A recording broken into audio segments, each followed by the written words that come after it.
Hi and welcome to the rebuild of the Valjoux 22 chronograph.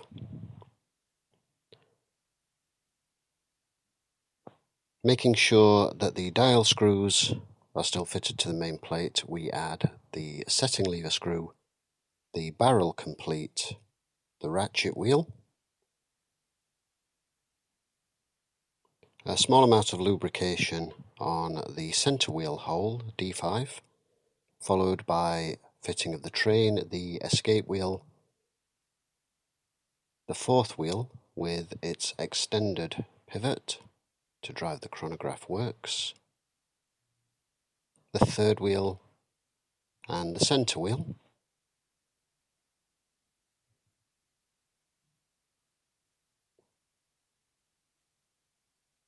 With these in place, we add the main barrel and train bridge. This is eased into place and covers all of the wheels excepting the fourth wheel and escape wheel, which has its own separate bridge. This is retained by 3 screws.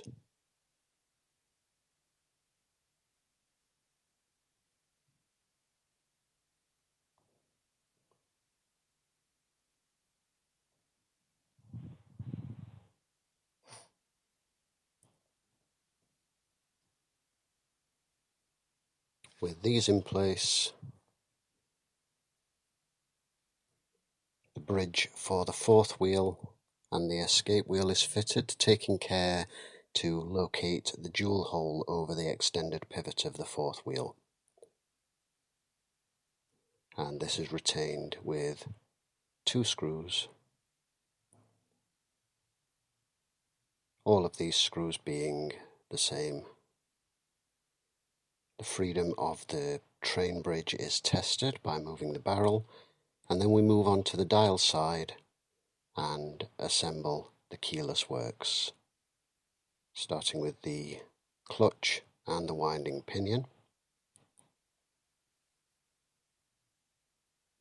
The setting lever, which is placed, and although not shown, this is a little tricky, it has to be held in place while the movement is held in the hand and the setting lever screw fastened. A small amount of grease, I prefer to use Mobius 8300, is added to the clutch, followed by the yoke and its securing screw, which the pivot of which is greased with Mobius 8300. If you recall from the disassembly, the keyless works on this watch is quite unusual in that every part has its own screw rather than being held in place on pivots with a setting lever spring cover plate securing them all. The yoke spring is screwed in and the contact points of the setting lever to yoke and the yoke spring to yoke are greased. And then finally the setting lever spring is fitted. It has 2 locating pins and is held by a single screw.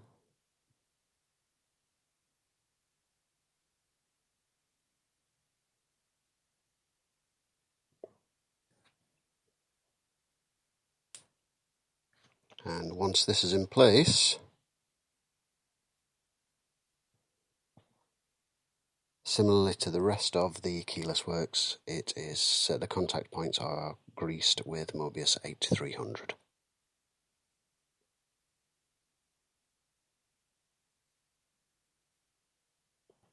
Back onto the movement side, we fit the pallet fork, followed by the pallet cock,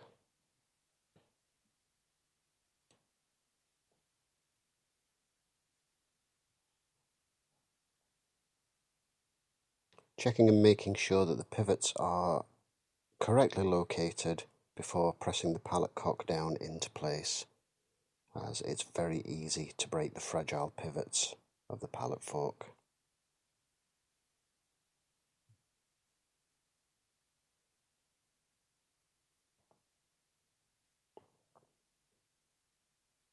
Once this is tightened, the freedom of the pallet fork is tested and the faces of the pallet stones are lubricated. I then add a little wind and check the action of the pallets before we fit the balance. Here the balance is refitted. This has already previously been had the end stones and chatons cleaned and reassembled and lubricated, and here you can see it's being a little reluctant to drop into place initially.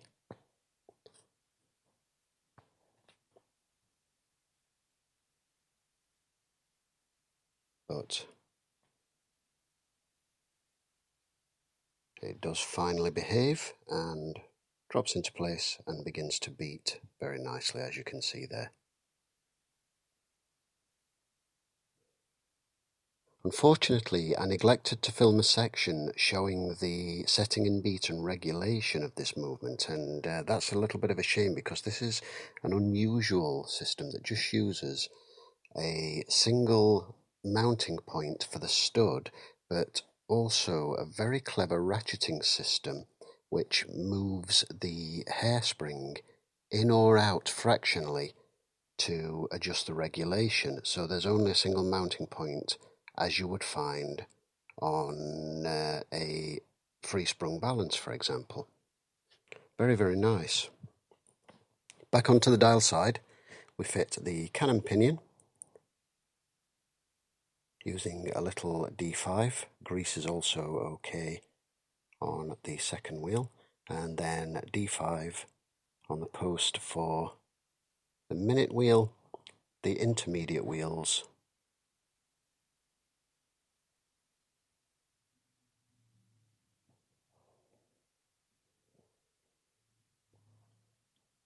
and once these are in place, these are covered by the minute wheel cover plate. This is retained by 2 screws in the countersunk holes. The third one you see at the bottom, nearest the winding stem, is the hole where the pivot for the minute counter protrudes of the chronograph works. Back onto the movement side, we start to assemble the chronograph works.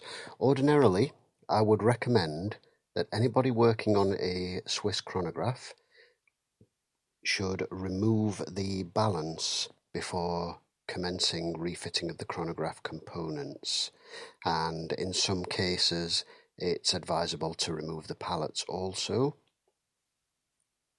as once the driving wheel on the extended pivot of the fourth wheel is fitted, it can be knocked, and it can, if you're not very careful, cause damage to the pallet stones. However, with care, it can be assembled with everything in place and the movement beating, as you can see. So the first part you saw fitted with a small amount of oil added was the tension spring for the centre chronograph runner, followed by the centre chronograph runner with a small amount of 9-10 on the pivot, and the minute wheel counter, and then the chronograph bridge. Next up is the minute wheel jumper spring. Care must be taken with these, as these are very fragile and can be very easily bent and even broken.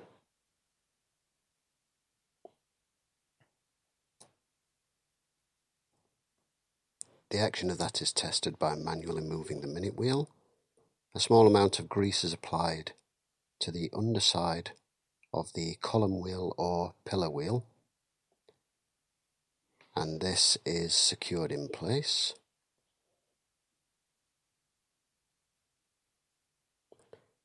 The column wheel or the pillar wheel is of course the part on a column wheel chronograph that causes the interaction of all of the relevant chronograph parts. And here I'm adding a very, very tiny amount of grease to each alternate detent on the pillar wheel.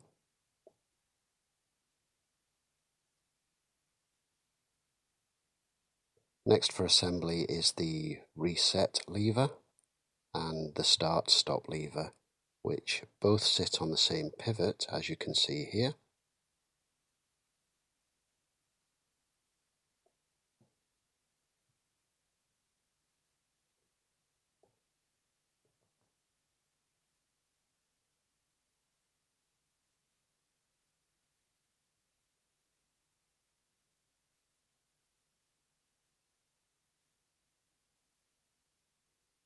The freedom of the movement there is tested before fitting the actuating arm to the end of the start-stop lever. This is the part that jumps over the detents and hooks and pulls and rotates the detents of the pillar wheel. A small amount of lubrication on the pivot post for the intermediate meshing wheel. This is the wheel that allows the center chronograph runner finger to turn the minute wheel counter. Next to be fitted is the jumper spring for this part. You'll probably recall that there are two springs which sit together, both a very similar shape, and it's essential that you make sure these are fitted the correct way around, as they will only fit one way.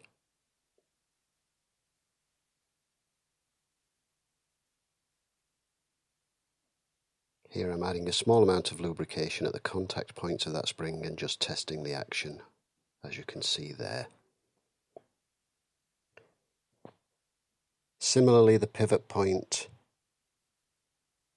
which is on a shouldered screw, is lubricated, and the screw is fitted to this component, which is the brake for the center chronograph runner. And it's being held in place here by a piece of pegwood, because this is under tension from the second jumper spring. With hindsight, that job could be easier if the brake was added first and then the second jumper spring was added afterwards, but it is possible. And there I'm adding a small amount of grease to the contact points and using a little bit of Rodico to clean up the excess which splurged over the edge there. Here I'm using a grease-loaded piece of pegwood to lubricate the hammer faces, and I also use this to lubricate the hearts of a chronograph, the only exceptions being chronographs such as the 6139 by Seiko, which is built in such a way that you cannot physically get the pegwood in there to lubricate the hearts. So in that case, it's just the hammer faces which get lubricated, but you do not want excess lubrication on there because you don't want it to spread.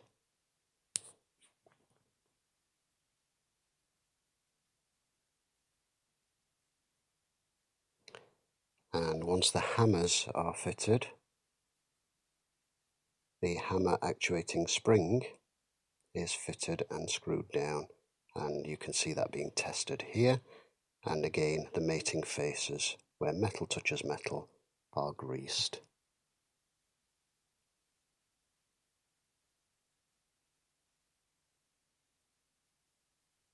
This next spring being fitted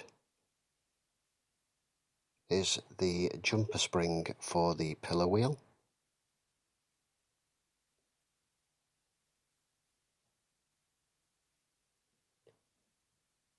And as per the others, a tiny amount of grease is added to that, although the detents have already had a small amount of grease. And then this is cycled through to make sure that the lubrication spreads evenly. And this return spring has an unusually shaped forked end which bears against the lever which pulls the pillar wheel around when you actuate the start-stop button, which, as you can see, has been fitted up at the top there near my finger.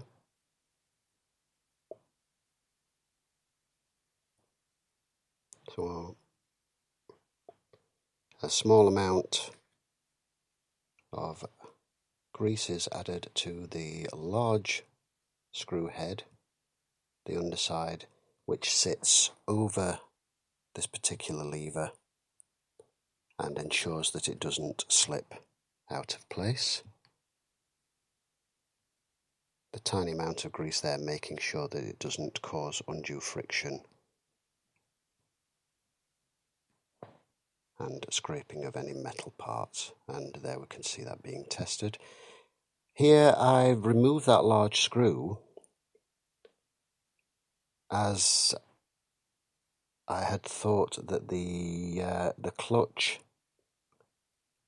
mechanism fitted under it also. It transpired that I had actually remembered this incorrectly, so in the next shot where this is secured down, you will see that the large screw is refitted back underneath it. Sometimes these things happen, nobody's perfect, and we do forget things, and this is why it's important to make notes, write down notes, take photographs, etc.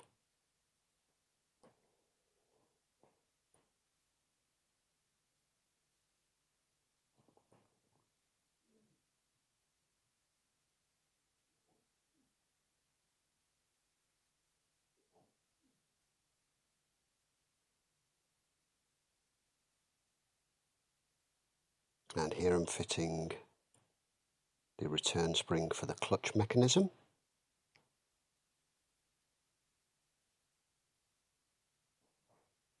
You'll note the way that all these parts interact with the pillar wheel, that once they are on the high spots of the pillars, it presses against the springs and moves them away from their points of contact, and once that rotates and they drop into the castellations, it allows them to make contact with the relevant portions.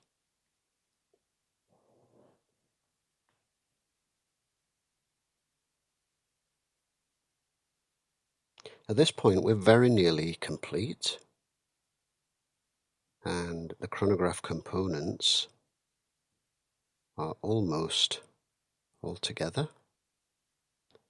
The final part that you see being dropped on here is the driving wheel, which sits on the extended fourth wheel pivot, and there I'm just placing it gently, and here I move that off screen, and that was when I moved that to release the power on the train and press that correctly into place and check the meshing. And there, with everything connected, I'm just checking the action and operation. And here's the reassembled watch back together, ticking away as you can see there. So got a really nice smooth start, stop and reset. This being a column wheel, it's very tactile and a beautiful action. Like so. All functions very, very smoothly. We've got the small seconds subdial at 9, the minute counter at 3, and then the sweep seconds in the middle, of course. So the case has just had a very quick clean, and we'll get a light polish, and likewise the case back. So there we go. It's been a really lovely one to work on, this one. Very, very nice indeed. Valjoux 22 column wheel chronograph. And it's been an absolute pleasure to work on this one. It's in really, really nice condition. There's a couple of tiny little areas of surface corrosion on some of the chronograph components, but very, very small. And 2 or 3 service marks inside the case back. But looking at it overall, this one has been treated very kindly over the years. It's a very nice watch, and it certainly deserves staying looked after, and hopefully when the owner gets it back he will thoroughly enjoy having this lovely timepiece on his wrist, and hopefully will enjoy it for many more years to come. So thank you for watching. We'll see you in the next video.